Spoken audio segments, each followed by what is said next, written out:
Hi, everybody, and welcome to another wonderful Wednesday live stream with the Rocky Mountain Raptor program. I am Jessica. Sorry, we were having some technical trouble there. I am Jessica. I am the Education and Outreach Coordinator with the RMRP, which means my job is to get to talk to wonderful people like you all day long about how amazing raptors are. And here at the Rocky Mountain Raptor program, we see no shortage of amazing species of raptors. The world is full of them, and we are lucky enough to get to see such an amazing variety here. And today, I wanted to share with you one of the most fearsome, the most fabulous, and the most ferocious Ferruginous Hawk. I like alliteration if you can't tell. I want to introduce you to our lovely lady here. This is one of our 20 educational ambassadors. She is a Ferruginous Hawk, which is a species of raptor that is native to Colorado. These gorgeous hawks are found predominantly in the plains. They're a wide open space grasslands bird that like to soar over big open territory to do their hunting. And so you'll find them most commonly out on the eastern part of the state, out kind of away from the Front Range, out towards Kansas, up into Wyoming. Big, wide open treeless plains area is where these individuals like to live the most. Now, this gorgeous lady that you're looking at, she came into our program a number of years ago. And there she goes. So what you're seeing there, that's called a bait. That's a very natural response of a raptor. It's that fight or flight response. Our studio is relatively new to her, so sometimes she gets a little bit uncomfortable with all the equipment and the cameras and the lights and all the things that are here. And sometimes she just gets overwhelmed and she's out. But our lovely handler, our volunteer Nissa, is over there, kind of off the screen. You can see her arm working with this gorgeous lady today. And her job, hi Nissa, is to help make sure that the bird is kept safe and secure. So it's an important job.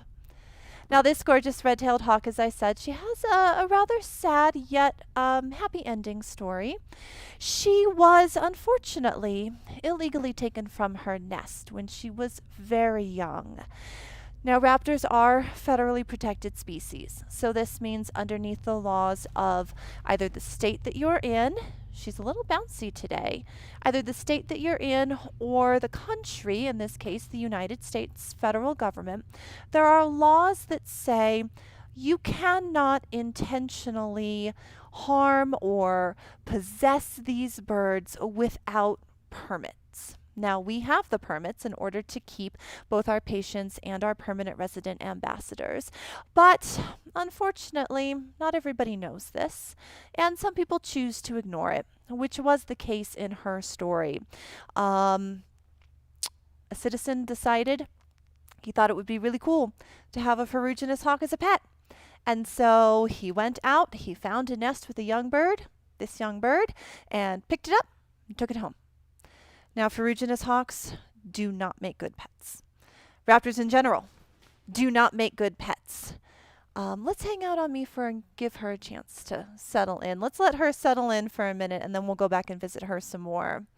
But because of their wild nature, because of their unpredictable behaviors and attitudes, some of them don't always do well in human care. And Ferruginous hawks are exceptionally difficult because they have very strong attitudes, strong bodies, strong personalities, and it's tough for them to adapt to a life in captivity. And so this particular bird then was being kept in this guy's house. He had her in the basement, and as she grew, she turned aggressive, which is what Ferruginous hawks do. They're an aggressive species. And it got to the point where he couldn't interact, he couldn't do anything with this bird because she was so aggressive. Now, this was illegal for him to have the bird. It was discovered by the U.S. Fish and Wildlife Service that he was in violation of these laws, and the bird was taken away. There was a court case, excuse me. She was actually evidence in the court case and was given to us to care for in the meantime. But because she grew up partially in the wild, and partially in human care. She's what we call a misprint. She knows she's a Ferruginous Hawk. She knows what her feet and her beak are capable of. And she also knows that people are not something to be afraid of, and that we have food, and she likes food.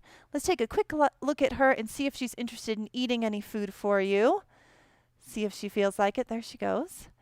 And because she is so food motivated and she knows that people have food, she would just go around, if we were to release her back out into the wild, and just start randomly attacking people for food. And of course, that's not something that we can have. And so that's why she stays with us.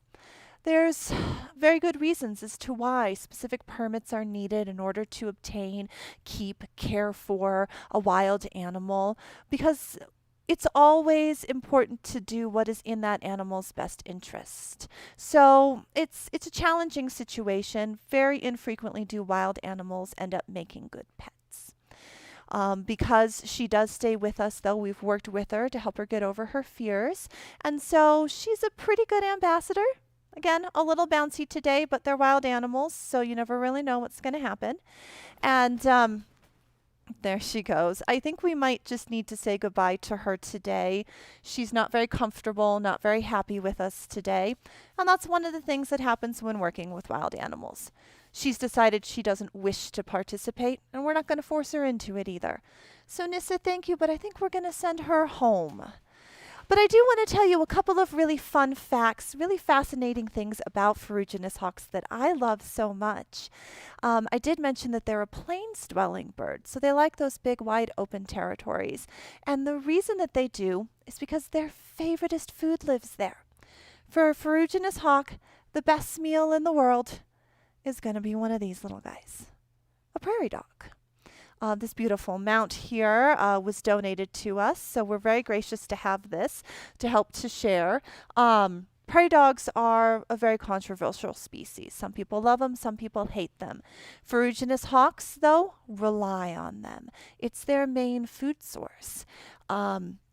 Without it, of course, the populations don't continue to thrive. So as prairie dogs are being eliminated from the ecosystem, relocated for development, the Ferruginous hawks are starting to lose the spaces where they can successfully live because there isn't enough food out there for them. One of the fascinating things that I love about Ferruginous hawks is they have these gigantic mouths. And when they open it up, the gape, the width of the mouth that they can open is big enough to swallow a juvenile prairie dog whole. One gulp and down it goes. If you think about the plains, though, they have to come to the ground to eat, and even though they're big and fearsome, that's still a vulnerable place. So getting that food down to get back up into the air as quick as possible is a really great thing for safety.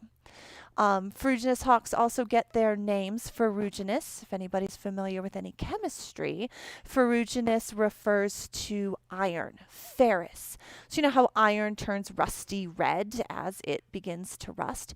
That same rusty reddish color can be found on the legs and the wings, the back of the wings of the Ferruginous hawk, which is where they get their name from.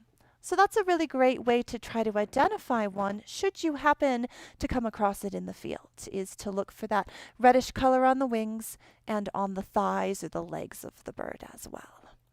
So these are fantastic birds. I absolutely love the Ferruginous hawk. We're super lucky to have one in our ambassador team.